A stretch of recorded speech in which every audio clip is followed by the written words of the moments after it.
When a homeless man asked Keanu Reeves for just $1, he never expected the legendary actor's life-changing response. It was a late afternoon when the sun cast a golden glow over San Francisco's Marina district, its warm light glinting off the rippling waters of the bay. The air carried the faint tang of salt, mingling with the earthy scent of freshly mown grass from the park near the Golden Gate Bridge. Joggers passed by in rhythmic strides, dog walkers chatted idly, and children's laughter rang out from the nearby playground. Yet, amidst the lively scene, there was a pocket of solitude. Keanu Reeves sat on a worn wooden bench near the edge of the park, facing the water. Dressed in a plain gray hoodie and dark jeans, he looked every bit like any other local enjoying a moment of peace. His face, partially obscured by the hood and a simple black baseball cap, radiated a quiet contentment. A steaming cup of coffee rested on the bench beside him, and an old paperback novel sat open in his hands. Keanu flipped a page, his movements unhurried, as though the world around him had slowed. Despite being one of the most recognizable faces in Hollywood, Keanu blended seamlessly into the scenery, his unassuming presence making him invisible to those who passed. Across the park, a man stood by a tree, watching the scene unfold through weary eyes. His name was Mike, and life had not been kind to him. His jacket, patched and oversized, hung loosely over his thin frame. His jeans were frayed at the cuffs, and his sneakers, worn to the soles, had long lost their original shape. Each layer of his clothing bore the grime of weeks spent in the elements. Mike's hollow cheeks and sunken eyes hinted at the hunger gnawing at his insides. Mike leaned against the tree for support, clutching a small cardboard sign he'd written hastily with a stub of pencil. "Anything helps." He glanced down at the sign and sighed. His pride made the act of holding it out unbearable, but hunger left him no choice. His stomach growled audibly, reminding him it had been over 24 hours since he'd eaten anything substantial. He scanned the park, searching for a face that seemed approachable, but most people walked briskly by, their attention on their phones or their companions. Then his eyes landed on Keanu. There was something about him, his relaxed posture, his calm energy, that made Mike pause. He didn't recognize him as a famous actor. To Mike, Keanu was simply a man who seemed kind. For several minutes, Mike wrestled with himself. Should he approach? What if the man shooed him away, as so many others had done? Or worse, what if he ignored him entirely, like he wasn't even there? Mike's gaze shifted back to his empty hands and then to the man on the bench. Desperation gnawed at his resolve, and before he could second-guess himself, he took a step forward. The walk across the park felt longer than it should have, every step weighted with hesitation. Mike's heart thudded in his chest as he approached the man on the bench, his fingers clutching the edges of his cardboard sign like a lifeline. He considered turning back, the thought of another rejection too much to bear, but his hunger overruled his pride. The man on the bench didn't notice him at first, engrossed in the book resting on his lap. Mike cleared his throat softly, testing the waters, but no sound came out. Finally, he forced himself to speak, his voice barely audible. "Excuse me, sir?" Keanu looked up, lowering the book slightly, his eyes meeting Mike's. They were kind eyes, calm and steady, but their attention made Mike want to shrink away. For a moment, neither of them spoke. The world seemed to hold its breath as Mike stood there, clutching his sign and trembling slightly under Keanu's curious gaze. "Can you spare $1?" Mike asked, his voice breaking slightly on the last word. He shifted uncomfortably, the vulnerability of the question making him feel exposed. Keanu tilted his head slightly, his expression unreadable. He didn't respond right away, instead studying Mike with a quiet intensity that made time seem to stretch. Mike fidgeted, his fingers drumming nervously against the cardboard. He was about to apologize, to mumble something about not wanting to bother him, when Keanu finally spoke. "$1?" Keanu said, his voice low and even, with no hint of judgment. He set the book aside and leaned back slightly, as though giving Mike the space to gather himself. "What would you do with it?" The question caught Mike off guard. Most people either ignored him outright or shoved a handful of loose change in his direction before hurrying away. No one had ever asked why. Mike hesitated, his words tumbling over each other as he tried to explain. I just need something to eat. I haven't eaten all day. I don't want to ask, but He trailed off, his face flushed with shame. Keanu nodded slowly, his expression thoughtful. Then, with a faint smile, he gestured to the empty spot on the bench beside him. "Sit down," he said. "Let's talk." Mike froze, unsure if he had heard correctly. He stared at Keanu, searching his face for any sign of mockery, but all he found was calm sincerity. Slowly, almost cautiously, Mike shuffled forward and sat down, his cardboard sign resting awkwardly on his lap. "Thanks," Mike murmured, his voice barely above a whisper. For the first time in years, someone had asked him to stay instead of hurrying him along. What Mike didn't know was that his decision to sit down was about to change his life in ways he couldn't have imagined.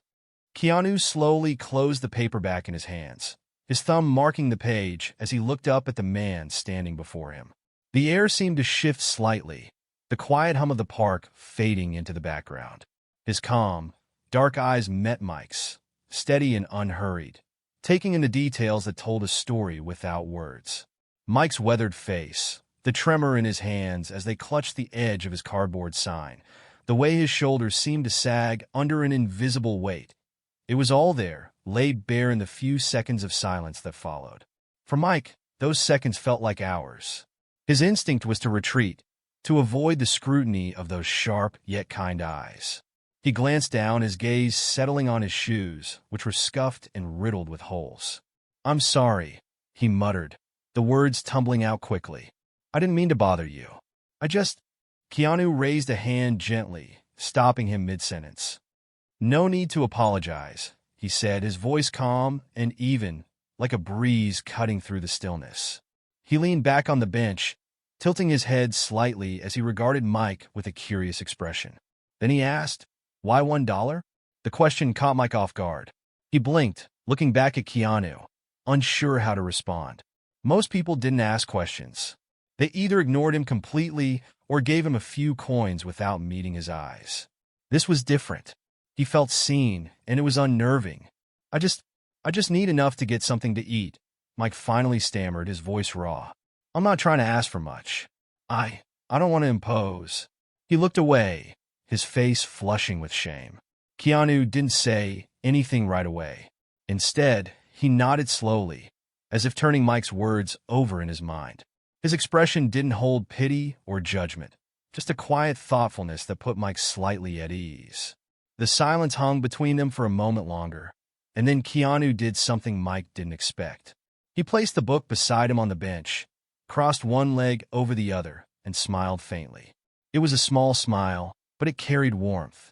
$1 might not go very far," Keanu said. "How about this? Why don't we get you something to eat right now?" Mike blinked, unsure if he had heard correctly. He stared at Keanu, trying to gauge whether this was some kind of joke. But Keanu's face was calm, his words genuine. "I mean it," Keanu continued. "There's a diner just a couple blocks away. Let's grab something. My treat." Mike's instinct was to refuse. The idea of sitting down to a meal with a stranger, especially one who seemed so calm and put together, felt almost absurd. "I don't know," he mumbled, stepping back slightly. "You don't have to do that. I mean, I was just asking for $1. Keanu leaned forward slightly, resting his elbows on his knees. "I know," he said, his tone soft but firm. "But how about this? You let me do this, and in return, you tell me your story. Deal?" Mike hesitated. His pride warred with his hunger, and for a moment, he almost turned and walked away. But there was something in Keanu's expression, something open and sincere, that made it hard to refuse. Mike's stomach growled audibly, breaking the silence, and he sighed in resignation. "Okay," he said quietly. I guess that's fair." Keanu stood up, towering slightly over Mike, and gestured toward the sidewalk. "Great. Let's go." The two walked together through the park and onto the bustling streets of the Marina district. Mike kept his head down, acutely aware of the curious glances from passers-by. He was used to being stared at, but this was different. This time, he wasn't alone. Keanu, for his part, seemed unfazed by the attention. He walked with a relaxed confidence, hands tucked casually into his hoodie's pockets, occasionally glancing over to make sure Mike was keeping pace. "You okay?" he asked after a few minutes. Mike nodded, though he didn't entirely believe his own answer. "Yeah, just not used to this." Keanu chuckled softly. "Used to what?" "People noticing me," Mike admitted. Keanu's smile widened slightly. "Well, let's change that today." They reached a small, cozy diner tucked into the corner of the street. The neon sign in the window read, "Open 24 hours," in flickering red letters. Keanu held the door open, and Mike hesitated before stepping inside, the warmth of the diner enveloping him immediately. As they slid into a booth near the window, the waitress approached with a welcoming smile. "What can I get you?" she asked. Keanu gestured toward Mike. "Order whatever you want," he said. Mike glanced at the menu, his hands trembling slightly. For the first time in what felt like forever, he wasn't thinking about what he could afford. He was thinking about what he wanted, and that small, simple moment felt life-changing. The smell of sizzling burgers and crispy fries filled the small diner, creating a comforting warmth that contrasted with the chill Mike had grown accustomed to on the streets. He sat across from Keanu, nervously fidgeting with the edge of the napkin in front of him. The plate of food that had just arrived, stacked high with a burger, fries, and a side of coleslaw, looked like a feast. For a moment, Mike wasn't sure if he could eat, but the hunger in his stomach soon took over. "Don't wait for me," Keanu said, nodding toward Mike's plate as he picked up his own burger. His tone was casual, almost as if this was a routine lunch with a friend. Mike hesitated before taking his first bite. The warmth of the food melted away some of the tension in his body. For a few moments, there was nothing but the sound of eating, broken occasionally by the hum of the diner's chatter. Then Keanu set down his burger and leaned back, his eyes resting on Mike with a gentle curiosity. "So," Keanu began, his tone soft but inviting, "what's your story, Mike?" Mike froze mid-bite, setting his burger down slowly. He wasn't used to the question. Most people didn't ask, and those who did rarely stuck around long enough to hear the answer. He wiped his hands on the napkin, buying himself a few seconds to think. "I don't know where to start," Mike admitted, avoiding Keanu's gaze. "Start wherever feels right," Keanu said, nodding in encouragement. Taking a deep breath, Mike began. He told Keanu how he used to work as a construction foreman, leading a team that built houses and office buildings. "I was good at it," Mike said, his voice carrying a flicker of pride. "I knew how to manage people, get things done on time. But then, a workplace accident left him with a back injury that made it impossible to keep up with the physical demands of the job. I thought I'd get back on my feet," Mike continued, his voice growing quieter. "I had savings, but medical bills ate through that faster than I ever thought possible. Then the recession hit, and the work dried up." He paused, staring down at the table. "One thing led to another, and before I knew it, I was out of options. Lost my apartment, my car, everything." Keanu nodded, his expression thoughtful, but free of pity. "That sounds like a tough break," he said softly. "It was," Mike said, his voice cracking. "But I should have handled it better. I should have, I don't know, found a way to fix it." Keanu leaned forward, resting his elbows on the table. "Sounds like you tried," he said. "Life doesn't always play fair, Mike. But you're here now, and that says something about you." Mike looked up startled. He wasn't used to being spoken to like this, like he was someone worth believing in. For the first time in years, he felt seen. As Mike's words hung in the air, Keanu took a sip of his coffee and leaned back in his seat. His face softened, and for a moment, he seemed to look past Mike, as if lost in a memory. Keanu began, his voice quieter now. "I've had my share of struggles, too." Mike blinked, caught off guard. "You?" he asked. Keanu nodded. "Yeah. Most people don't see it because they think if you're successful or famous, life must be easy. But it's not." He went on to share pieces of his story. He told Mike about losing his best friend at a young age, about the car accident that claimed the life of his unborn child and partner. "There were times," Keanu admitted, his gaze fixed on the coffee cup in front of him, "when I didn't think I'd be able to keep going. Times when it felt like the weight of everything was too much." Mike sat in stunned silence, his food forgotten. He hadn't expected this vulnerability from someone like Keanu, who seemed to have it all together. But here's what I've learned, Keanu continued, his voice steady but filled with emotion. Life is unpredictable. It's messy, and it can be incredibly unfair.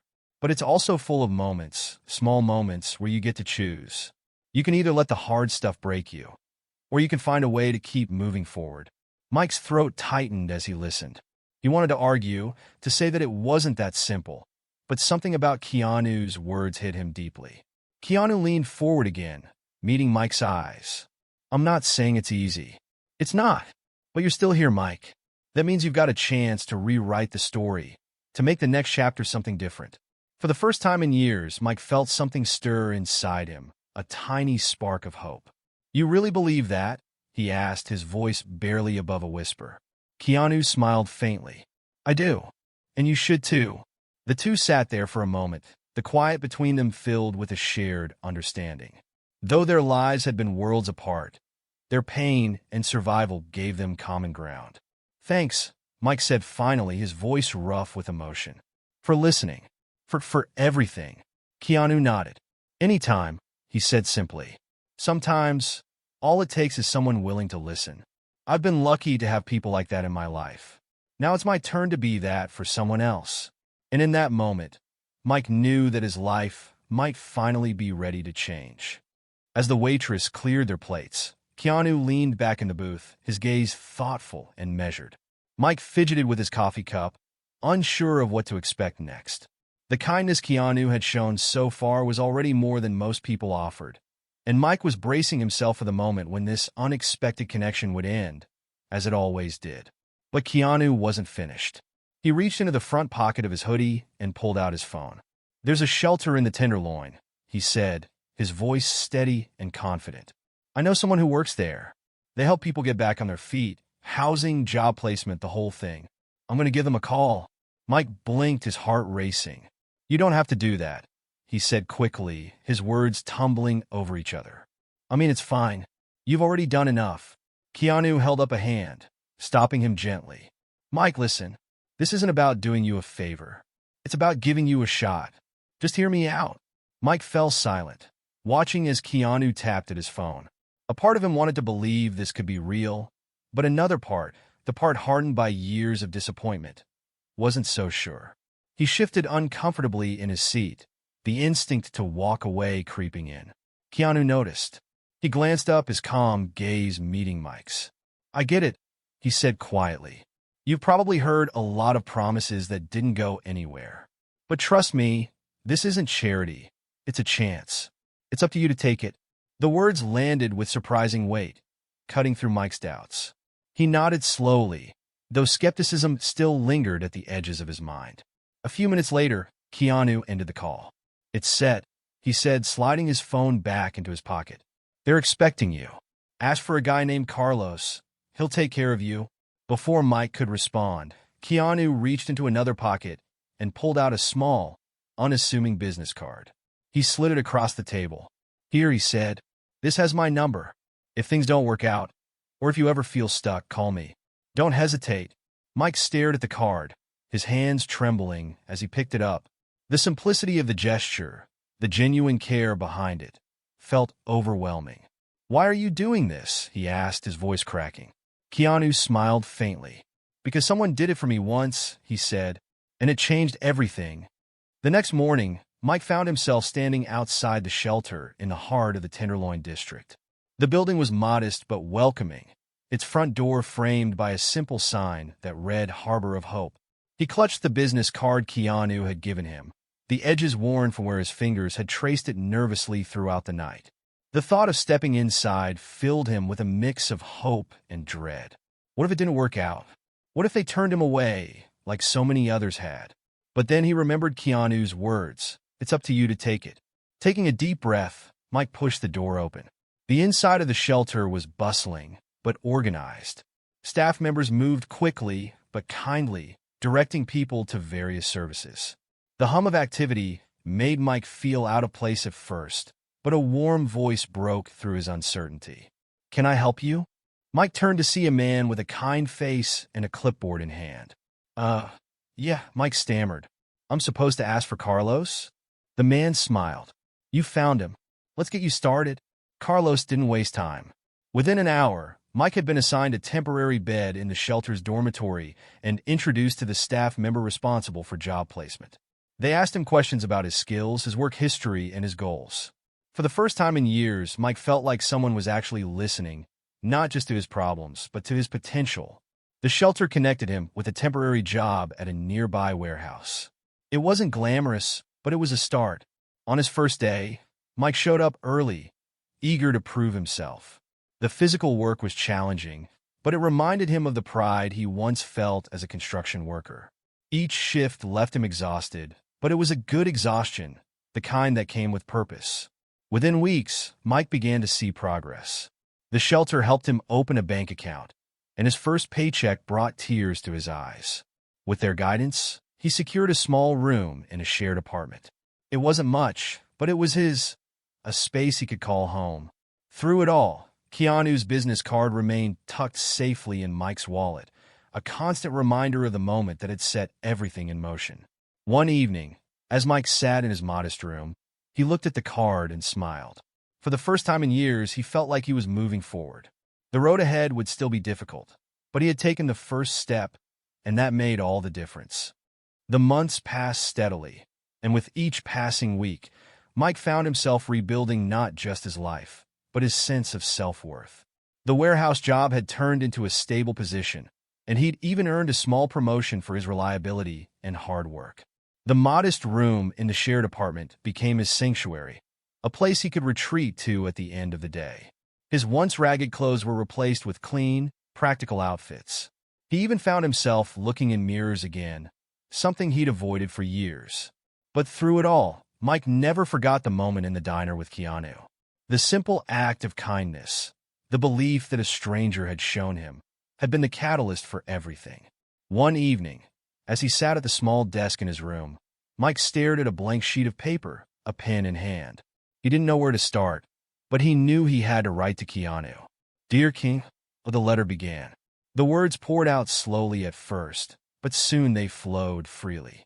Mike wrote about how much that single meal and conversation had meant to him, about how it had given him the courage to take the first step toward change.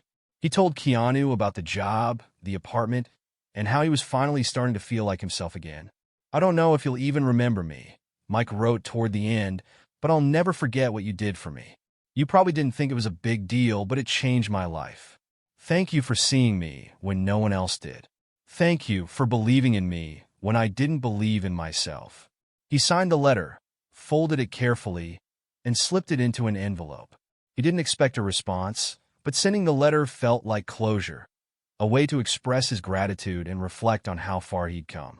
Miles away, in his quiet home, Keanu was sifting through a pile of mail when the letter caught his eye. The handwriting was careful, but slightly uneven, and as he opened it, he was greeted by Mike's words. Keanu sat back, the letter resting in his hands as he read every word. A faint smile tugged at the corners of his mouth, and for a long moment, he simply sat there, staring out the window. The world outside was quiet, but his thoughts were full. One small act of kindness, he reflected, could ripple outward in ways no one could predict. Carefully, he folded the letter and placed it in a drawer with other keepsakes, reminders of the lives he'd quietly touched. Months later, Mike found himself back at the shelter, not as a resident, but as a volunteer. The moment he stepped through the doors, he was greeted warmly by Carlos, who clapped him on the back with a grin. "Good to see you again, Mike," Carlos said. "Good to be back," Mike replied.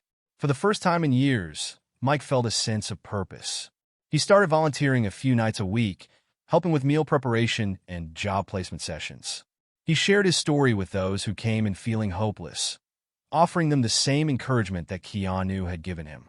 "It's not easy," he would tell them, "but you're here, and that's the first step. That means you've got a chance." The ripple effect of Keanu's kindness continued to grow, as Mike became a source of hope and inspiration for others. He would often think back to the day in the park, to the moment he'd worked up the courage to ask for $1. That simple act of reaching out had led to a journey he never could have imagined. Meanwhile, Keanu's quiet acts of generosity continued. In a small montage, glimpses of his kindness unfolded, visiting hospitals to cheer up sick children, anonymously donating to charities, helping a stranded traveler change a flat tire, and sitting down to talk with strangers who just needed to be heard. The final scene showed Keanu sitting on a bench, much like the one where he'd met Mike. The sun was setting over the horizon, and a soft breeze rustled the trees. His calm expression reflected a deep understanding of the world and the lives he had quietly touched. As the screen faded to black, Keanu's voice spoke softly, the final words echoing with sincerity. Sometimes, the smallest gestures create the biggest ripples. You don't need to be a hero to change someone's life. You just need to care. Want to hear more of this? Then click on the video on the right-hand side, which is even crazier.